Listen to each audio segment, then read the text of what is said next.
est dans un environnement urbain pensé comme un bois habité, d'où le nom de l'opération. Et c'est un contexte très intéressant parce qu'il y a un projet urbain qui parle de séquences paysagères et avec une grande porosité de venelles traversantes tout le long de cet ensemble.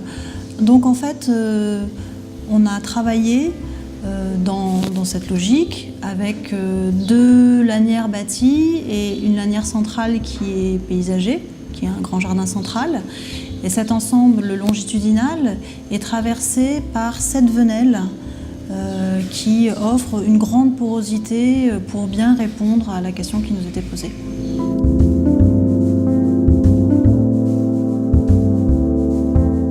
Alors le projet aurait pu se développer avec 2 bâtiments en lanière un peu compacts, ce qui n'est pas le cas puisque l'ensemble des venelles traverse le projet et génère un fractionnement en 8 bâtiments distincts.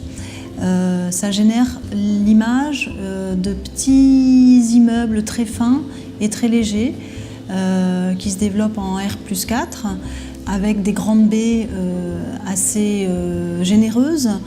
Donc on a le sentiment d'un environnement très doux dans le paysage et où la végétation s'interpose généreusement.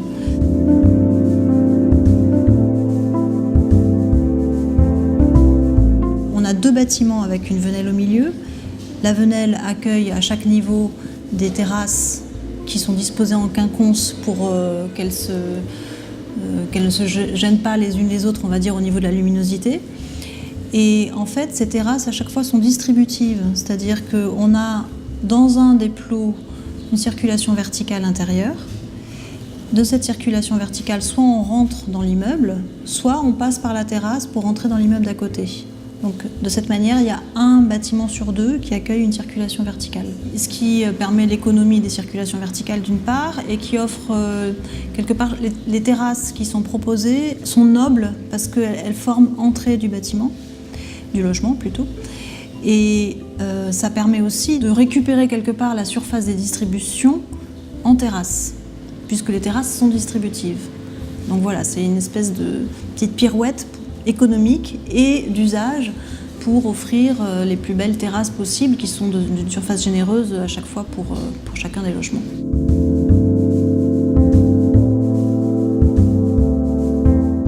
Les façades principales sont en panneaux composites noirs parce que ça se fond avec la végétation, ça marche très bien avec l'environnement du bois habité.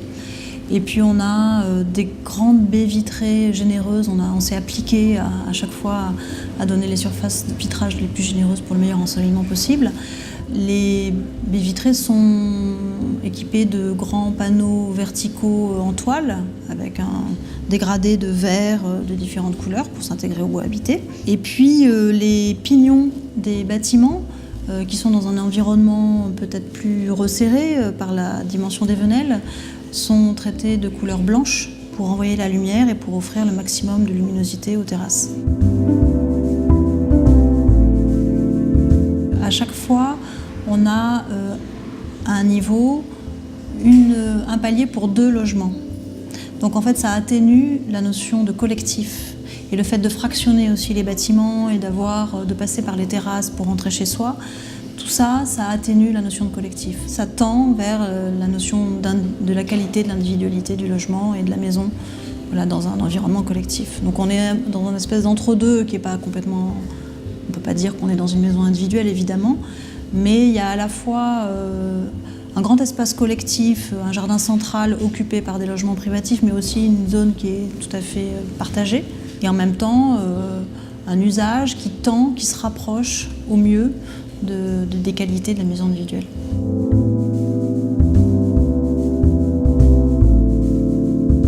Ça permet à chaque logement d'être traversant, parce qu'on a un logement par niveau. Et du coup, ça offre la possibilité à tous les logements d'avoir au moins 3 orientations, parce qu'il y a aussi l'écartement vis-à-vis de l'autre bâtiment qui offre une 3e orientation. Et aux bâtiments qui sont sur les angles, 4 orientations possibles.